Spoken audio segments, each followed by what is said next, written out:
l'état absorptif, c'est la situation dans laquelle l'organisme peut arriver à satisfaire ses besoins par l'alimentation. D'accord? C'est la situation au niveau de laquelle, au cours de laquelle l'organisme peut suffire ses besoins par l'alimentation. Absorptif, maintenant, il est en train d'absorber. Très bien. Un repas apporte des glucides, des lipides et des protéines. Les glucides constituent la part majoritaire du contenu énergétique du repas. Et les glucides, ils constituent l'apport majoritaire, c'est l'apport énergétique alimentaire. Un repas équilibré doit contenir 55% de lipides, 55% de glucides, 35% de lipides et 15% de protéines. D'accord? C'est la quantité qu'il faut donner. Au cours de la phase absorptive, les glucides et les protéines sont absorbés dans le sang sous forme de monosaccharides et des acides aminés qui vont gagner par la veine porte, le foie, qui peut modifier la composition en nutriments du sang avant sa distribution dans les tissus de l'organisme. Là, on est en train de vous parler des deux fameuses voies d'absorption. Les nutriments hydrosolubles, qui sont les acides aminés, les glucides simples, glucose, galactose, fructose, d'accord?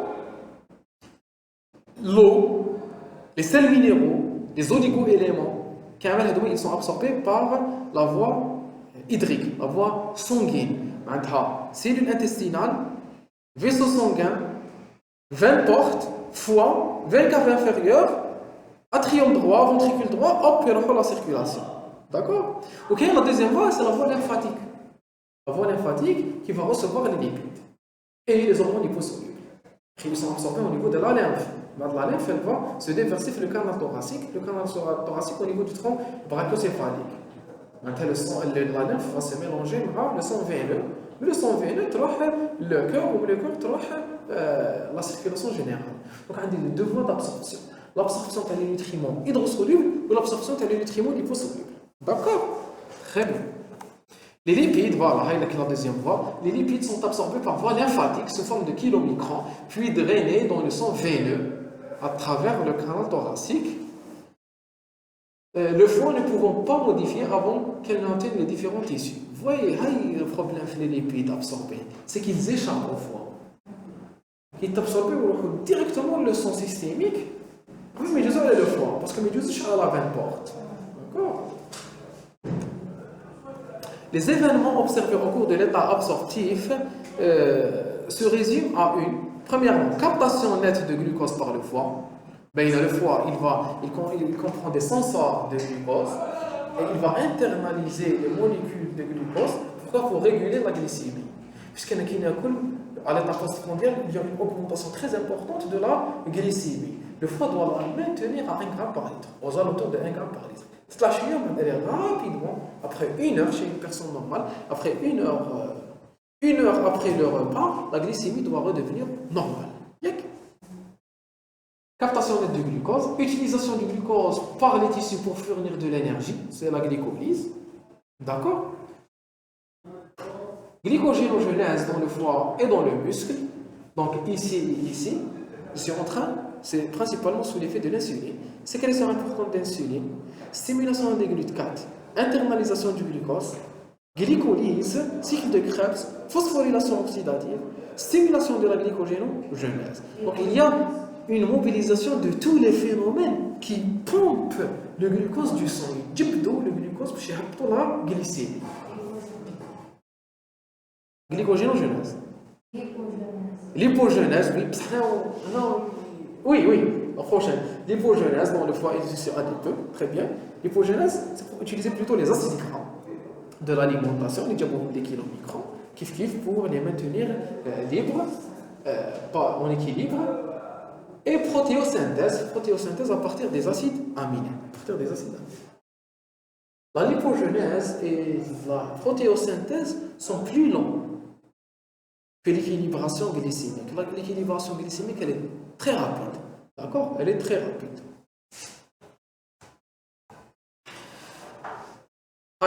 Métabolisme des glucides au cours de l'état absorptif. Le devenir du glucose au cours de la phase absorptive est principalement utilisation pour la fourniture d'énergie. Glycolyse, la glycolyse elle sera suivie du cycle de Krebs puis de la phosphorylation oxydative. La molécule de glucose va être transformée en pyruvate, acétyl-CoA, puis en donneur d'hydrogène. L'énergie, l'énergie du glucose. C'est les donneurs d'hydrogène, le NADH et le FADH2.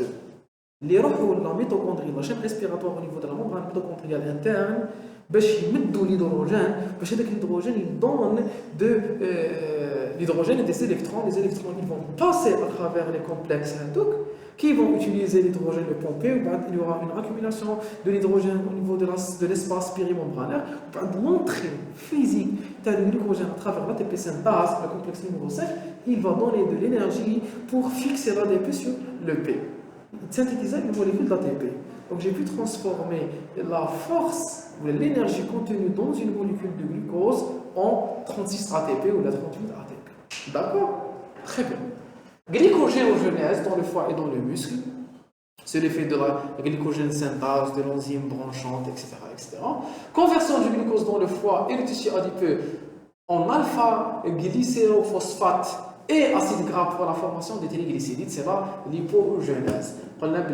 Une fois le glucose est élevé, il y aura une stimulation de la synthèse et de la libération de l'insuline. La libération de l'insuline va stimuler l'expression des GLUT4.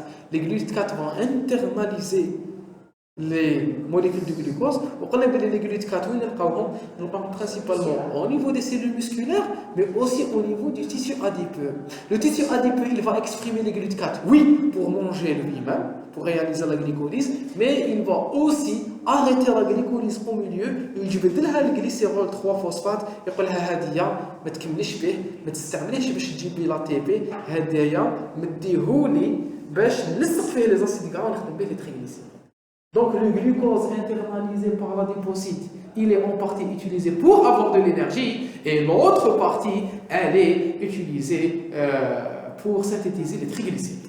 Pour synthétiser les triglycérides en estérifiant le glycérol par des acides gras. Yek? Très bien.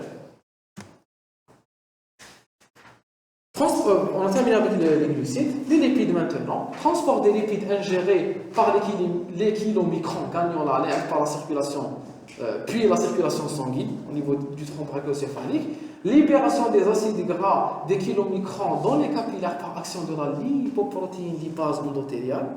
Vous voyez que la LPR, la lipoprotéine lipase, elle est située devant les tissus périphériques, les capillaires qui disent les kilomicrons, les acides gras, ils dupent les acides gras pour qu'ils soient internalisés par la cellule périphérique. L'insuline, elle stimule la lipoprotéine lipase parce que la lipoprotéine lipase n'a pas pour but de dégrader les acides gras pour les utiliser dans la synthèse de l'énergie. Non, elle est utilisée pour dégrader les kilomicrons pour leur enlever les acides gras et utiliser ces acides gras dans la synthèse de nouveaux triglycérides à l'intérieur de mes cellules adipeuses. D'accord? Elle est stimulée par l'insuline. Parce qu'elle agit en postprandial. Il y a aussi un autre moyen de savoir les enzymes elles sont stimulées par quoi et inhibées par quoi. C'est de savoir que une période de la conférence, une enzyme très active en période postprandiale, elle est stimulée par l'insuline. D'accord? Entrée des acides gras dans la lipocyte, les acides gras, mais les kilomicrons qui fâchent sous l'effet de la LPL, de la lipoprotéine lipase. Formation de triglycérides à partir de l'alpha-glycérol phosphate et les acides gras. Les acides gras les acides gras les kilomicrons. Sous quel effet? Sous l'effet de la lipoprotéine lipase. Ou l'alpha-glycérol phosphate le glucose. La glycolyse ou la glycolyse. La glycolyse du glucose très le GLUT 4. Et les deux sont stimulés par l'insuline. L'insuline stimule l'expression de la GLUT 4 ou l'insuline stimule la lipoprotéine lipase. Ça, très bien. Devenir des acides aminés. Là, on a terminé avec les lipides, on passe aux acides aminés. Synthèse de diverses protéines, que ce soit des protéines structurales ou des protéines enzymatiques, fonctionnelles. Conversion en alpha-cétoacide par désamination. Donc les acides aminés qui sont alimentaires, je peux les désaminer.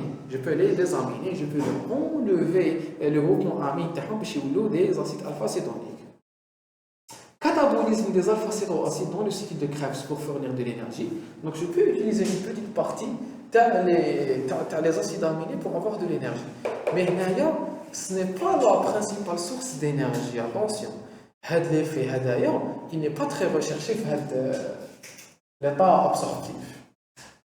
Il retrouve son importance dans l'état post-absorptif, période de jeûne. Attention, les protéines ne constituent une forme principale d'énergie que dans les périodes de jeûne prolongé.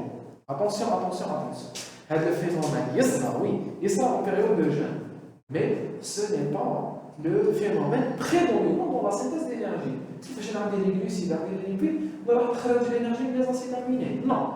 D'accord? Les acides aminés sont utilisés dans la structuration de nouvelles protéines. Je peux les utiliser pour avoir de l'énergie, mais ce n'est pas leur principale fonction, surtout dans cette situation où il y a d'autres sources d'énergie.